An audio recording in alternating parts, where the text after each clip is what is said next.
Perfect. Thanks very much. Also, my first time here at Rail Live, so again, thanks so much for having me.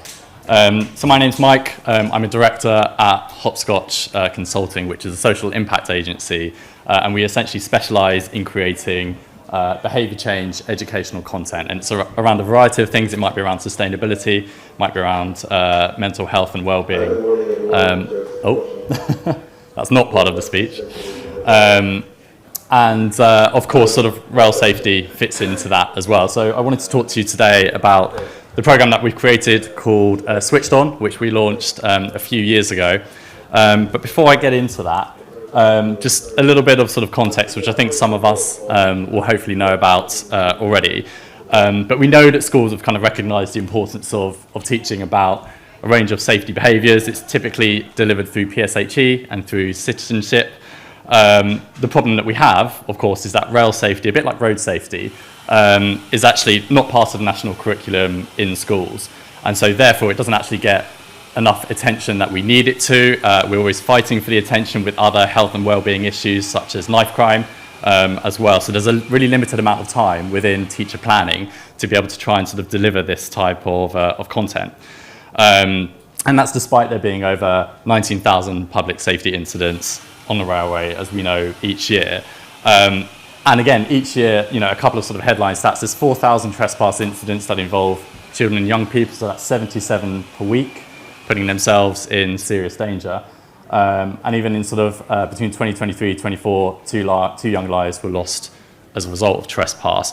But we know, because we've got a lot of compelling data that suggests that rail safety education does, and that awareness of it does change unsafe behaviour. And that research backs that up, that if the earlier that you deliver it, the more likely it is to actually kind of envelop that and absorb and change that behaviour as well. So the intention of learning to hazard spot and address potentially dangerous behaviour, that is crucial at any age. And you'll see that's why we sort of, when we go onto the programme itself, we actually start really young when we deliver that learning.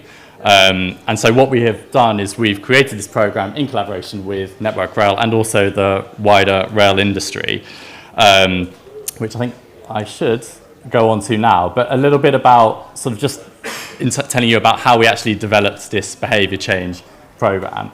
And so its objective very much to kind of improve awareness and understanding of rail safety, to demonstrate that behaviour change, to be better prepared around the environment, and then obviously, of course, ultimately to lead in a reduction in the number of incidents in young people, reducing that impact, but also really sort of critically reducing the impact in the community as well. So not just purely focused on that individual learning. And it's really important for us whenever we actually develop this, and any type of behaviour change programme for that matter, that we always ground it in evidence, research and insight. And so that first stage of kind of developing this programme was a really intense moment of doing a lot of landscape mapping in the educational landscape, like where does it sit, how can we fit it into the current landscape. We did a lot of in-depth interviews with community safety managers, with rail industry stakeholders, but also really crucially with educators as well, and with students, because obviously we need to ensure that what we're sort of creating is tonally fit for purpose. And with educators in mind, they can fit it into their and around their planning, as well as sort of wider focus groups as well with PSHE coordinators to kind of really sort of understand how we can fit it within a cross-curricular approach as well. So once we did that stage, we then developed what we call a learning framework against each of the audiences that we wanted to deliver this content to kind of really ensure that those resources have the right messaging within them and they're fit for purpose for the right different age groups that we want to cover. And so I sort of mentioned it before, but that intervention at a young age is really, really important because it really helps plant those kind of initial seeds and challenges those misconceptions and biases before they become really sort of deep-seated. So you have to start early. And that's why within this program, when we were developing what this looked like, it was really important to kind of start young. We started at the age of 3. And you'll see kind of as we go through that as you go up the different ages, you kind of shift between different types of active learning, between increased independence and risk-taking. So at the 3 to 6 age group, it's very much about sort of instilling that initial awareness and safety around learning to travel, when you move on to the kind of next age group, which is 7 to 11, and these age groups are linked to key stages as well. For 7 to 11, they have an increasing desire for that sort of independence, responsibility, and wanting to kind of potentially sort of travel on their own. So, with that learning and that want to be trusted in decision making, so our sort of resources cater to those type of formats and that type of pedagogy. And then, of course, for the 12 to 16 age group, we then start to have those added issues around peer pressure creeping in, group mentality taking a bit of sort of precedence as well, with risk taking, not with everyone, of course, but we need to kind of ensure that the resources are sort of fit for purpose and tackle those issues for that particular age group. So I've sort of mentioned it before, but that was the sort of framework of the program. And then, of course, as we worked through it, we developed it really, really closely all the way throughout with both educators, with our stakeholders, and with young people as well. So from the sort of creation of it to as we were developing all of the resources to kind of just, again, ensure that what we created was right and fit for purpose. So the program itself is called Switched On, and we launched it a couple of years ago. It is a free rail safety program for 3 to 16-year-olds that, of course, encourages young people to stay switched on around the railway, and it's got a variety of different types of content. So age-targeted films, interactive games, it's got classroom activities. You'll see a little bit of it later on. And then whenever we do this type of thing, it's really important that we include teacher guidance as well, because educators don't necessarily know how to deliver this content. So we will give them all of the tools and materials to kind of make sure that they're aware of how to use the resources. And that also includes how to kind of navigate through them, because there's quite a variety of content on the site. So they may only have a drop-down day to deliver it. They may actually only have an hour, or they may want to try and deliver it over the course of a term, for example. So we have different learning journeys to kind of showcase them how they can move through that content. And of course, it's all about teaching pupils to be aware of risky behaviour and develop those hazard spotting skills at a young age. It was created primarily for use by teachers in schools, so primary and secondary, but it can be used for independence and home learning. So every resource that we've created, we've ensured that it can be used on its own. That works because we've got a lot of sort of community safety managers, rail professionals who also do take this programme and deliver it independently within their own education sessions as well. So it works for both.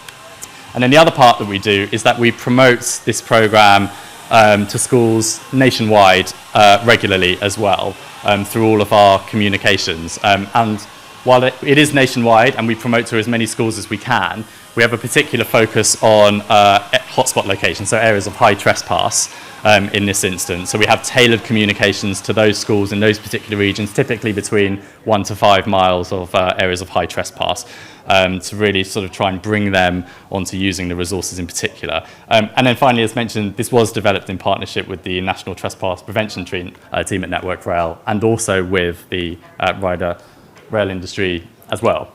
So it looks a little bit like this. So it's split, as I mentioned, into 3 age groups. So on the left-hand side, you've got the first one, which is Switched On Travels with Susie. It's a little bit more animated, as you can see. That is for 3 to 6. And again, from learning the importance of staying with an adult, to understanding what a level crossing does, how to behave around the rail environment, and crucially ready to kind of recognise and spot the sort of key signs of danger. So pupils learn these sort of essential range of switched on skills. And it's through a lot of formats that work for this particular age group. So role-playing, storytelling, and scenario analysis. And we have Susie, who's the sort of character on the right-hand side with her mum and with Pebbles the dog. And there's a bit of an interactive journey where, as teachers and pupils work through different resources, they earn switched on badges as well. And then as we sort of ladder up, we go to the 7 to 11 group. This is called Switched On for Every Journey. So you'll sort of notice each age group and each sort of relevant key stage has its own sort of branding under the umbrella Switched On branding. So for 7 to 11, I mentioned it's all about sort of focusing on those sort of good judgment and decision-making skills, because they are starting to make their own decisions. Some of them are starting to travel more independently.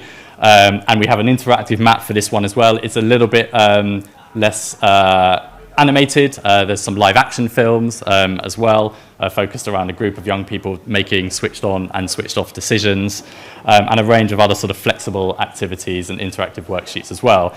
And then of course finally when we move up to the older age group at 12 to 16, this is where we can of course be a bit more harder hitting. It's more sort of photography focused and case study focused. We have quite a lot of sort of harder hitting films, some of which have existed for a while, such as sort of Harrison's Story, which is part of the U versus Train program as well, and then also some other ones as well. But again, there's a real focus on that idea of trying to tackle peer pressure and when group mentality takes over and makes you sort of make incorrect decisions. There's more group-based activity here as well, just based on how it works typically well with this particular age range. It actually visibly looks a little bit like this. So on the left-hand side is a bit what is the home page of Switched On itself, and then again you can sort of navigate to the 3 different age groups depending on what works for you. And really it's just to kind of emphasize the variety of different content. So each age range, each program bucket, has currently about sort of 10 or so resources linked to them with, again, a variety of different formats. And then, we want this very much to be an evergreen program that schools recognise and understand. And it's not just a one and done. We did launch it a while ago, but we're continuing to evolve the program. We're continuing to add a variety of resources to it. Most recently, we delivered 3 nationwide live assemblies, so split up into those program buckets. Again, 3 to 6, 7 to 11, 12 to 16, delivered within a primary and secondary school and broadcast nationwide, which were really successful. I think we had over 180,000 young people, students join, a couple of thousand schools as well to join that actual live assembly. And then as of this week, literally a couple of days ago, we've just launched 9 on-demand assembly interactive videos. So these are videos that educators can come online, register really, really quickly. Again, it's all free.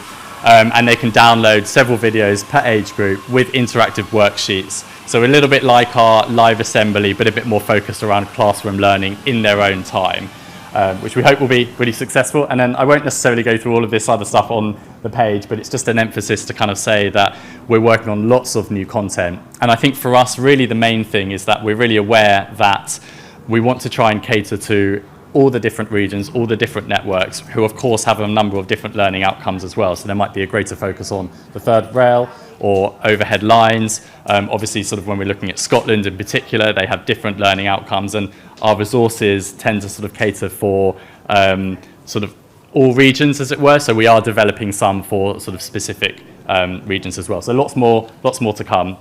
And all of them, as mentioned, because this doesn't sit within the curriculum, we make sure that they do have a cross-curricular approach. So they can be used in maths, they can be used in geography. We're creating some science experiments as well. So just being clever about how we can sort of get teachers to utilise these resources in line with other stuff they need to deliver. And then very finally, very quickly, sort of on that point as well, we do also offer lots of other sort of off-the-shelf packages, so we can create local assemblies as well as the national ones as well, catering to sort of specific needs. I've mentioned we're in the process of creating new content. We can continue to create more as well, which work for sort of particular regional learning outcomes, as well as online webinars and also additional guidance and branding materials. So some stuff's in progress, but if anyone's interested in developing more resources or communicating to schools, please do feel free to get in contact. And I think that is it. So that's what the website looks like, switchedonrailsafety.co.uk. And I think hopefully that's 15 minutes.